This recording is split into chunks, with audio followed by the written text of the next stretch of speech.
But there is no real other choice. And all the companies that have failed to let go a co-founder that was clearly not on par with what was expected for their role, it had quite bad consequences on the organization.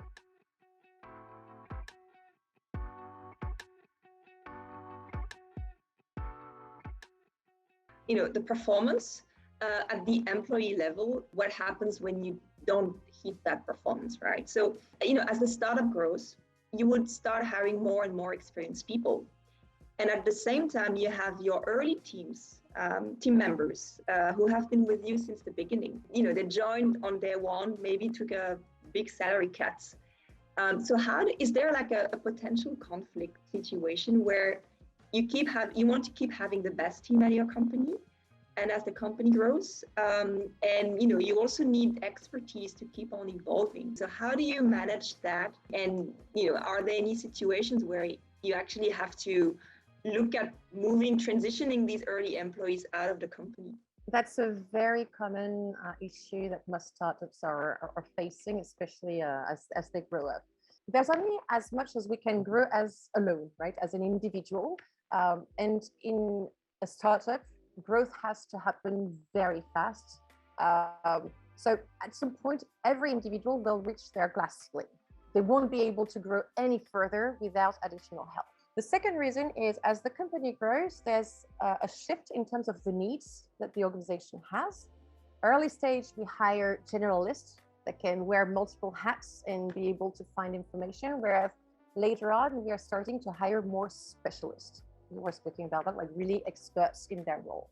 So it's quite a different type of profile. The third reason why it's complicated is because there's a lot of emotion involved, because they were part of the initial team and we know them and we're probably, like a family. So there's a sense of I don't want to do that. But that's very common. If you feel that, you're not the only one. Every startup feels the same. But keeping those people will not be helpful for anyone. Neither for them, neither for the team, neither for the organization, because they're going to struggle. The skills that they need to develop are quite complex usually. They need to go deep dive in expertise, or they need to develop greater strategic thinking, or develop some people management competencies. These are not skills that you grow overnight.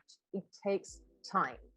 So it's going to be terrible for them. You're also going to lose your top performers, because if you keep in the team people who are under delivering, then if you're a top performer, you will feel like, what's the point for me? What's in there for me? I don't feel recognized at all for the work that I'm doing, because I'm treated exactly the same as somebody that is really not a fit for the role.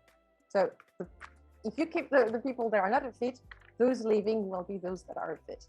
And the last thing, because of that, you will start to have a level of toxicity in the organization because of that sense of favoritism. And people don't understand, will feel that you don't know what you're doing because you're keeping people who are not up to which is expected. So don't keep them. There are two options. You can actually keep them, have a good conversation with them and say, okay, that's the role has become bigger than what you can deliver. You're struggling and you don't want, it's definitely not, we all know what it's like when you're struggling in a role. You're not happy, you're not sleeping at night. That's where you get to burn out. So have that conversation with them and tell them about the two options. Either we hire somebody above you who will be your manager and who will be your mentor, and you will be able to grow faster. That's the only way to grow faster, is to get somebody to show us how to do. And the other option is to go in another organization where they will be able to thrive and we can help them. So that's what a good manager does, help them identify what they're good at and where they could go to be successful. So we shouldn't shy away from that. This can happen with employees, but it also happens with co-founders. It's almost certain 100% of the time, almost, that this will happen. So my recommendation, if you're still very early stage, is gather all your co-founders and have this conversation and say that one day will come when you will be underqualified for the new role. In that day, we will have a conversation, and that will be for the good of the organization. And you will have to choose whether you want to have somebody that you can learn from, or if you want to move on. But there is no real other choice. And all the companies that have failed to let go a co-founder that was clearly not on par with what was expected for their role, it had quite bad consequences on the organization. Because if you can see it, they can see it, and the whole organization can see it as well. And now let's assume you are in one of these phases where you have a lot of people who are leaving, either because they are being fired or because they are just resigning.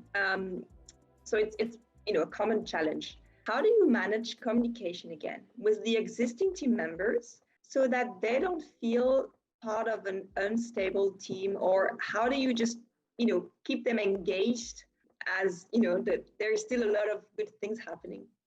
If somebody is not a fit, if that is the reason, then all the people in the team already know that it's not working. It's probably not working for them either. If it's a case of a really or not adequate, but really bad behavior, unacceptable behavior, in that case, the question should not even be, right? It's like, and then you explain, this is not permitted in this organization. We will not tolerate it. Hence, that's the reason we had to let go of this person. If people leave because they're unhappy, that's a different set of story. In that case, you still need to communicate about that and say that we have a problem and we have identified it.